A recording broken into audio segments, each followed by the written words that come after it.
I think I always kind of knew I was different, but I can't remember like a specific time when I started acting out a certain way. It kind of just happened. It was like a teenage process. Yeah. I started experimenting with different types of style of clothing and hair and makeup. And the biggest problem I had was I worried about like what other people would think. I used to get misgendered a lot, and it always made me feel really uncomfortable, like I wasn't,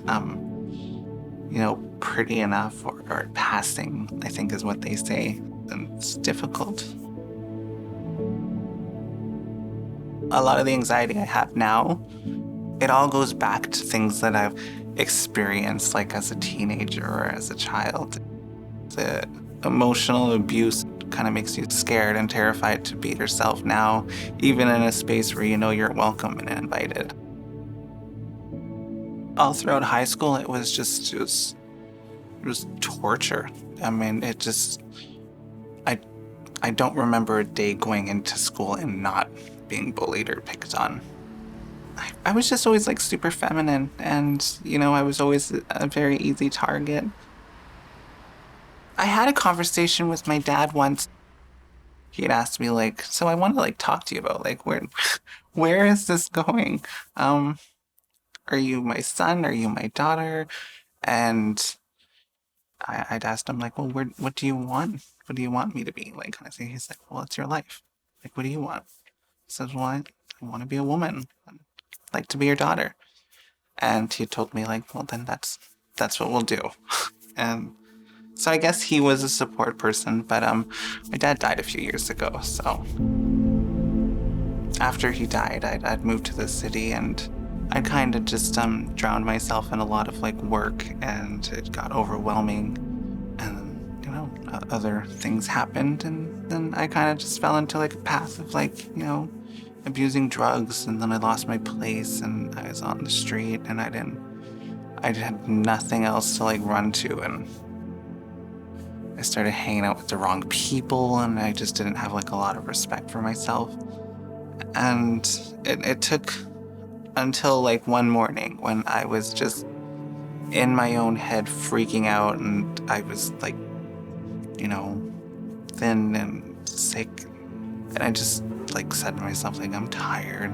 This isn't fun anymore. And I don't think it's been fun for a long time. I didn't know what to do. I didn't have anyone else there, and I didn't feel like anyone else understood or even cared to. And I felt like the one person that was trying to was just like no longer there, so it's pretty rough.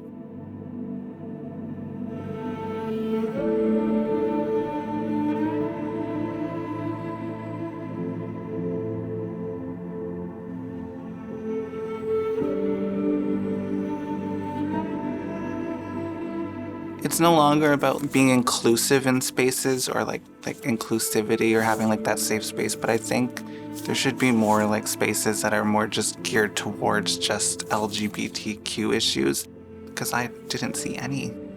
It was something I was constantly searching for.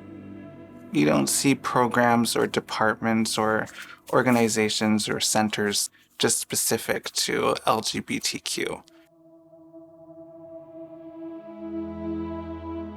I still get really anxious in, public spaces and everything, but I have a lot more understanding for, the process that I'm going through, and I have more support systems in place. I almost always go somewhere with somebody who makes me feel comfortable.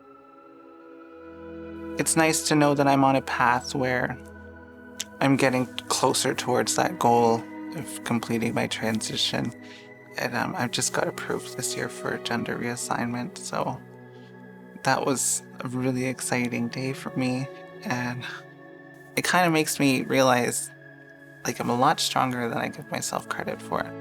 I beat the odds of drug abuse, and a lot of transgender youth experience or they go through like these suicide rates. They're very high, and so I think it's important to shed light on those things, and you might even get a little empathy towards a person just our sympathy. Yeah.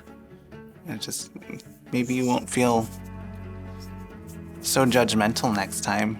Maybe you won't go around attacking people for just trying to be themselves, and you might think twice about who you're talking to and how you're talking to them and the way you treat them.